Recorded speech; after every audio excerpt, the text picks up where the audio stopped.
Boardroom Bound, episode 183, the impact that company secretaries bring to onboarding in the boardroom, with Fiona Chalk. Not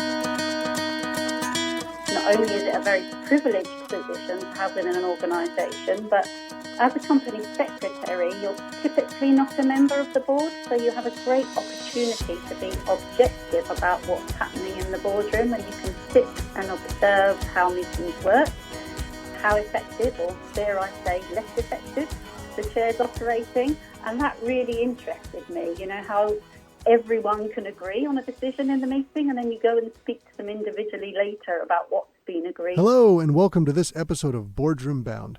My name is Alexander Lowry, and this is the podcast dedicated to intentional leadership in the boardroom. My goal is to give aspiring and existing directors the tips, tactics, and strategies necessary to transform your confidence and build a successful career as a board director. Quick reminder, you can get all of today's show notes at podcast.gordon.edu. And in today's show, we're speaking with Fiona Chalk, and she is a consultant, trainer, board reviewer, and speaker on governance topics. This is someone who's been in the boardroom for 20 plus years and has a lot of insights to pull out today. For example, we're going to talk a lot about company secretary and why this person can be and should be your best friend in the board.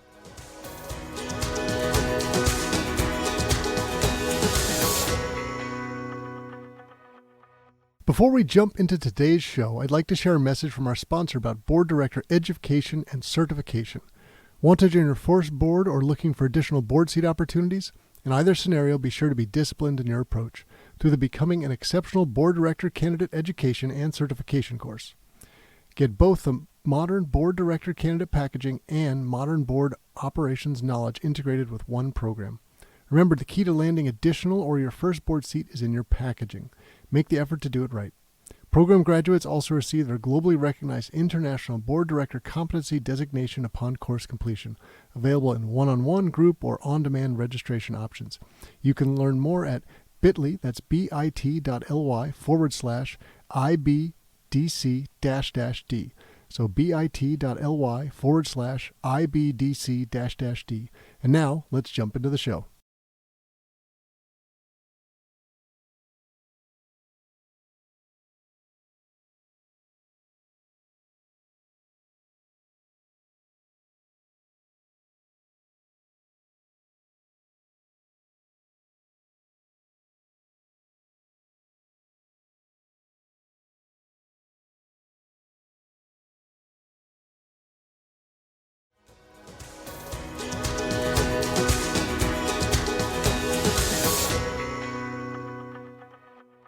Fiona Chalk, welcome to the Boardroom Bound podcast. Thanks for inviting me, Alexander. It's great to be here.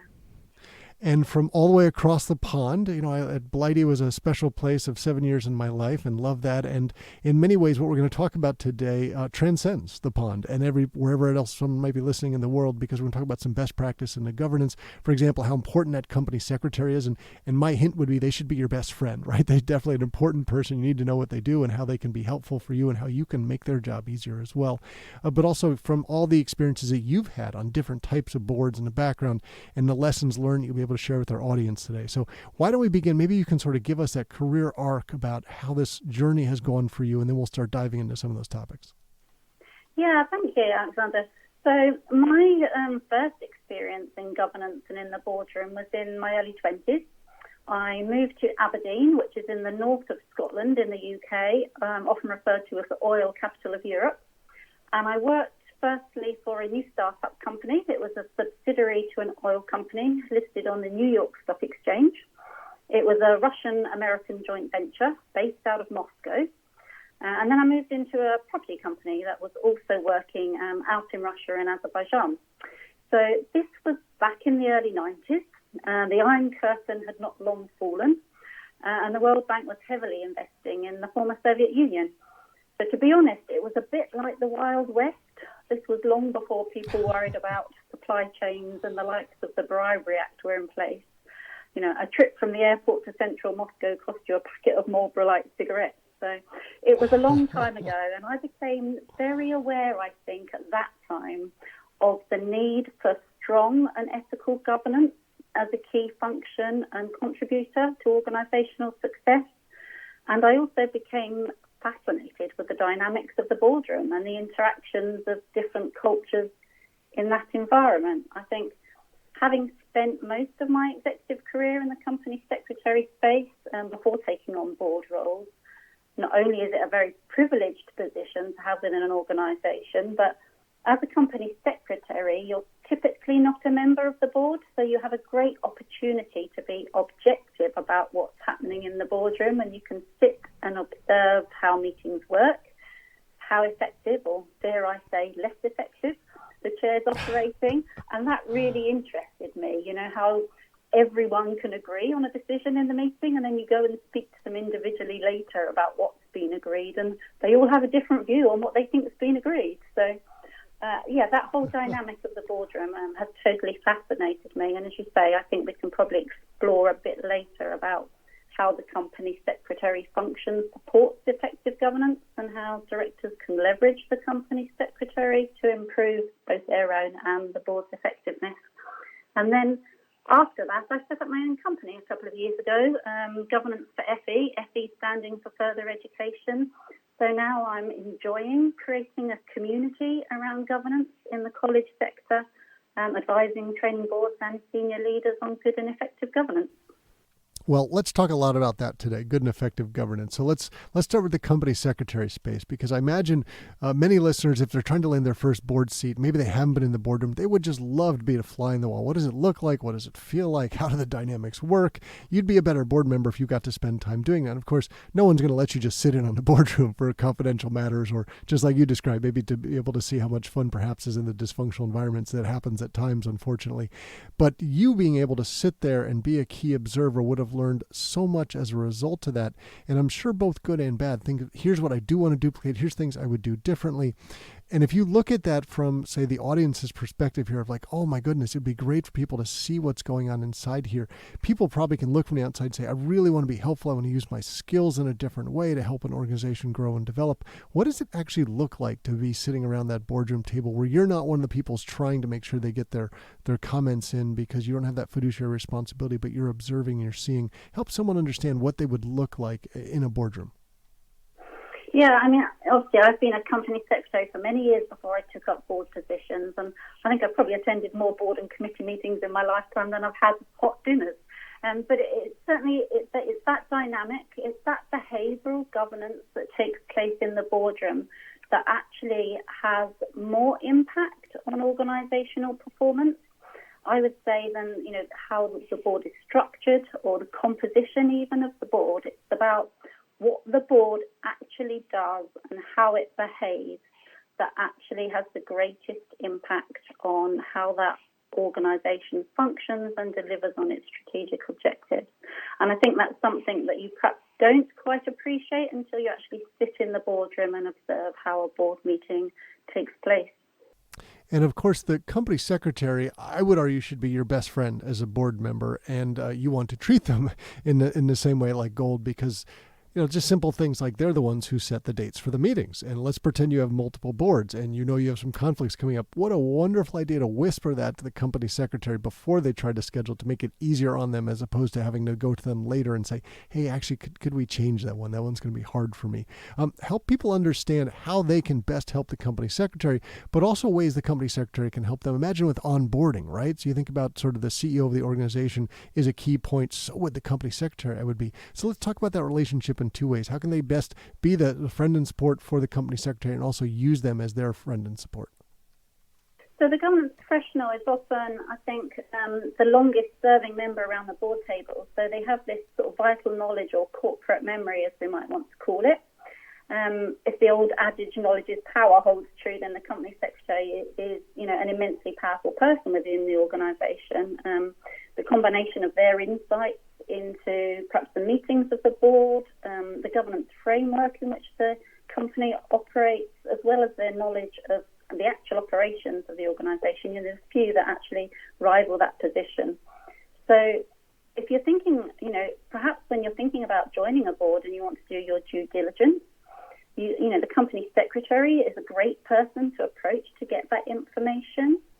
They collaborate with them around governance frameworks, processes, practices, agendas. If you're not sure why they work, how they do, perhaps before you want to take something up with the chair where you maybe think, the meeting process isn't working quite as well as it could, the company secretary is a great person to approach and ask, why do we do things the way we do?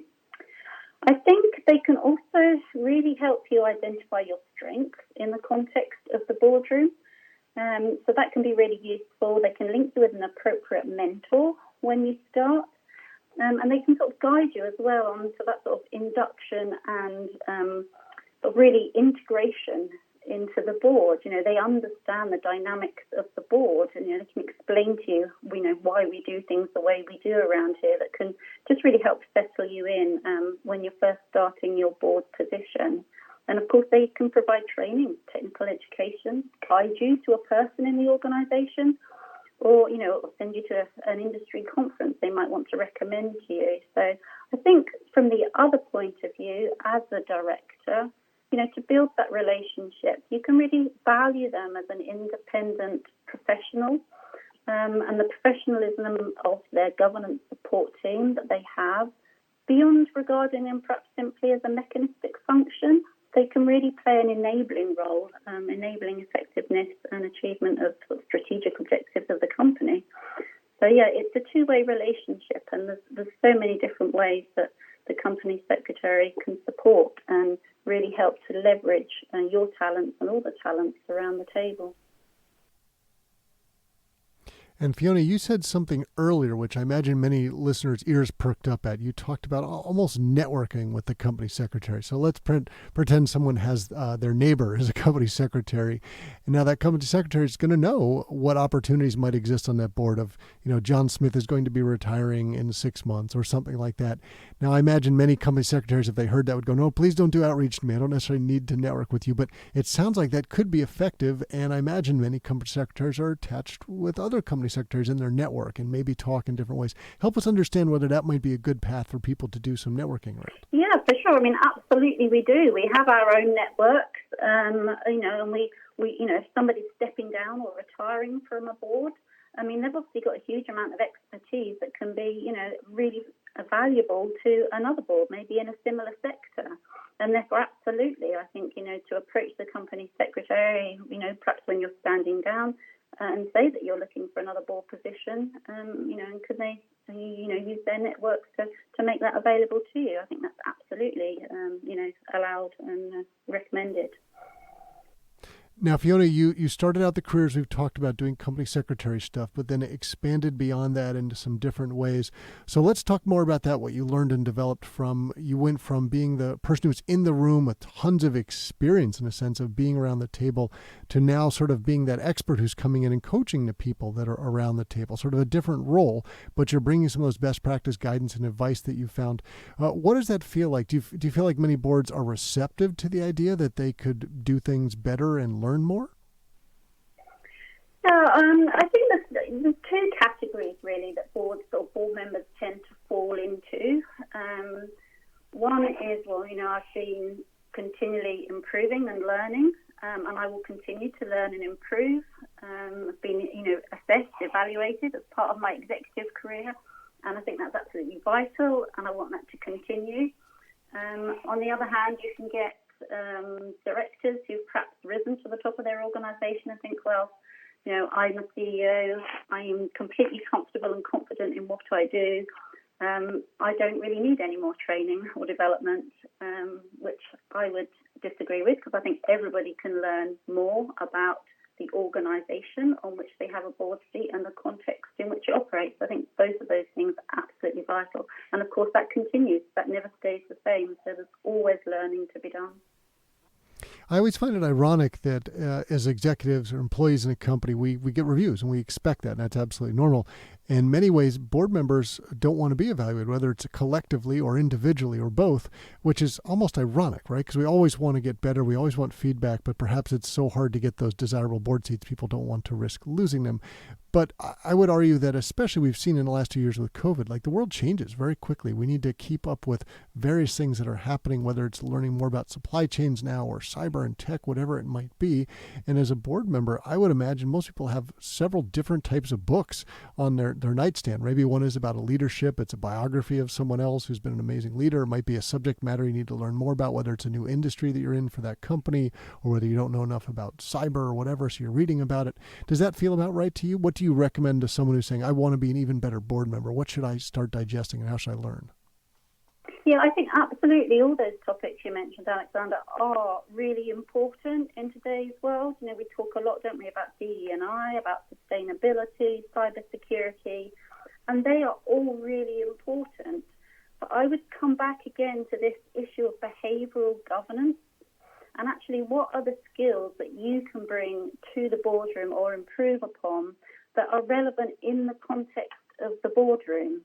And so I think, you know, focusing on what we call the soft skills, although they're not, I wouldn't call them soft, they're often the hardest ones to do, you know, about how you're adding value, you know, through influence, you know, by having great judgment, being able to manage complex information. You know, these are all really vital skills and sometimes overlooked when people are considering a board seat.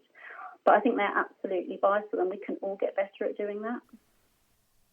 Well, I would love your thoughts on this because you've been an observer in the room and now you're training people in the room. And you talked before about, say, a CEO who's a board member and they got probably promoted because they're very good at doing and they made things happen. But suddenly when you're the board member, it's that nose in, fingers out approach. And you no longer have that inside information that you did in a company. You don't live day to day with the information in a company. You might be popping in once a month or once a quarter, whatever it is. And so being a really good non-executive director in that case, I don't know if it's terrifying, but maybe for some people it's overwhelming of like, wow, what do I do now? This is so different. How do I go making the crucial decisions that I need to? I have less knowledge than before. How do you help prepare people for that sort of massive change and what the role is going to be like and to be effective in that new space? Yeah, absolutely, Alexander. That's a really good question. And, you know, you do see people struggling with it. It's kind of, as you say, going from doing to enabling, from being the leader to being the guide on the side. It's a substantial shift for a lot of people, and it's a really important one to make. Otherwise, you can just fall into the role of being an unpaid consultant, which is not governing. You know, governing is an art, and learning the art of governing is really important. What your role and responsibilities are as a board member should be clearly laid out, and it's those on which you need to focus. And this is a really interesting topic, you know, about how do we measure the impact of governance or the impact of the board on the organisation's performance? Because, as you say, board members don't do, or directors don't do, the organisation's work. That's the role of the executive. So the impact they can have is primarily through influencing the performance of the senior executive team by bringing a different perspective, an alternative viewpoint that, you know, expands the thinking of the executive team, enabling them to reach better decisions and ultimately improving, you know, the position of the organisation. And yeah, that comes with practice. I mean, I preach this stuff all day, but as a board member, I still find myself from time to time struggling with it because, you know, sometimes you just want to jump in, and quite often board members are people who have excelled in their executive career by getting on and getting stuff done. So to have to step back and to take a different position, an influencing position rather than a doing position, is it's not easy, but it's absolutely vital. Well, I would love to transition a little bit here. We've talked about a little bit of the company secretary role and very important people to understand it, and we should probably do more shows about it on this podcast. But I'd also love to dig a bit deeper into the space you've been working on now. So you spent about the last, say, 15 years working on governance and education, and people don't necessarily think about this too often, but I would argue a common path that people can begin their boardroom space is being on the board of their alma mater. It was one of the ways that I started, and it seems so easy because it's probably a topic you're passionate about, which is a good start, something you really care about, you want to do well in, and you'd probably see all sorts of different people on the board, from really good, really capable to other people that maybe they're around the table because they're writing the big check. So you get to see lots of different types of experiences. So I'm sure you're seeing a range of good, bad, and ugly and everything in between. How are you helping educational institutions to sort of build the best boards and be the best boards they can be? I mean, I'm not sure that education in many ways is different from many other sectors. Governance has changed hugely, hasn't it, over the last 2 to 3 decades. We've moved away from, boards that were, primarily, didn't have the same function as they have now. I mean, there's been a huge shift in the responsibilities that boards have. And I think, helping people to make that shift and understand that shift about what their responsibilities are and how they can contribute to improving organisational effectiveness is really important. So, the general things that we have around good governance, understanding your roles and responsibilities, this issue around behavioural governance, about, vision and ethos and purpose, this goes across all sectors, I think, all areas of governance, the ability to be strategic, and, diversity and inclusion. These are all areas which apply to education as much as they do to others. Specifically in the UK here, we're very much focused post-Brexit on upskilling the population. So this is a real focus of our government in the UK, and of course education is the primary place to do that. We have a technical route of education, which is where I work, which is colleges, which is all those sort of practical skills of engineers and plumbers and all those kind of things that turned out to be the really important people during COVID that we absolutely depended on. And that is really important for the productivity of the nation. So as you say, getting involved in education is an area where you can really make a difference, and it's a really rewarding role to have. So I work with both boards and the executive team because, both are individually responsible but jointly accountable for organisational performance, to help them understand, the roles and responsibilities they have and how effective governance can contribute to improved organisational performance. So Fiona, suppose an audience member is listening now and going, well, I never really thought of going back to my own college, and this would be a great space to be involved, or perhaps another educational institution, perhaps local, closer to me, that could use of someone in my background and my skill set. What would you say the best ways for someone to be reaching out to, helping share that they have the interest and the skill set would be useful for this sort of organization?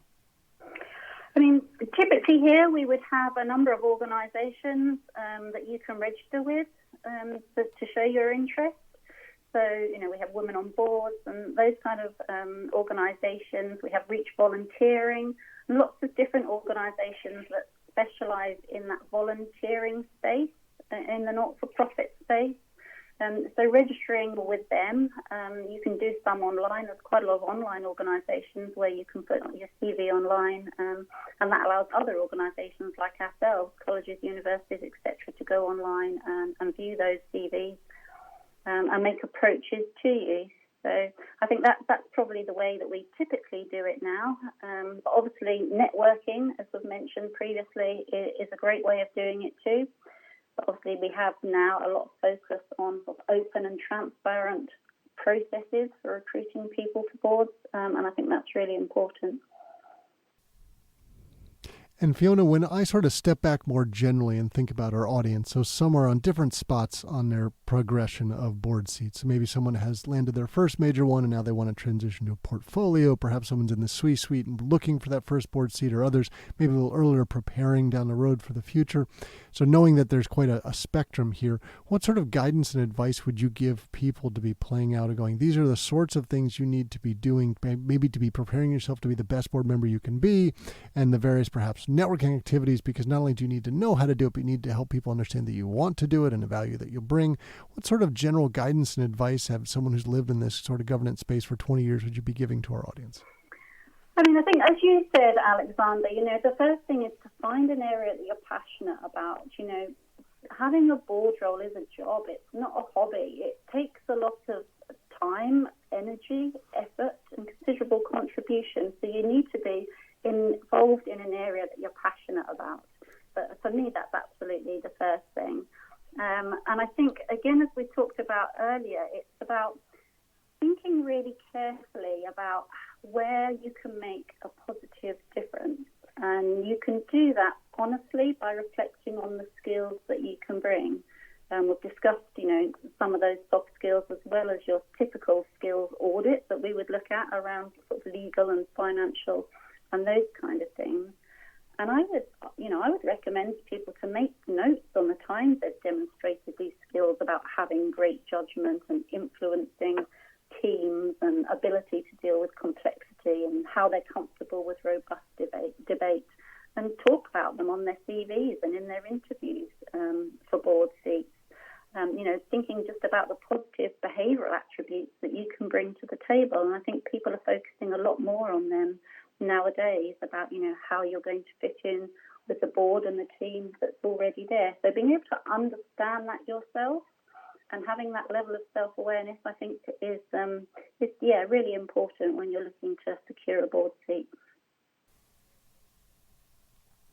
And Fiona, if I ask you to pull out your crystal balls, I think how to sort of wrap this episode together. We've talked about some of the evolution of the boardroom space and your own individual journeys, but if we look into the future of the boardroom, the world has changed a lot in the last couple of years. The boardroom has evolved in many ways. What do you see sort of happening down the next few years as the boardroom continues to evolve? I think for me it's about being able to know and understand how the board is making an impact. I think that's going to become even more important, and for boards to be able to understand, both individually and collectively, how they're making an impact, I think is really important. And then sort of regularly review and revise, how the board is working together as a group with management, with stakeholders, to see how they can leverage it even further, the talent that's sat around the table. I think we need to ensure that we approach governance as a mindful value add. So, by constantly asking ourselves, how we are making decisions or managing the business and how that will impact both adversely or positively on, the effective controls within the business, sustainable value creation, trust, confidence and reputation of the entity, and the legitimacy of its operations. I mean, ultimately, good governance is essentially effective, ethical leadership. And I think boards really need to play a role in directing their organisations to achieve sustainable economic, social and environmental performance. I think sustainability is really the primary moral and economic imperative for boards over the next decade. Well, Fiona, we were delighted to have you on this show today. Thank you for sharing your insights and helping all of us to be boardroom bound. Thank you, Alexander. I really enjoyed it.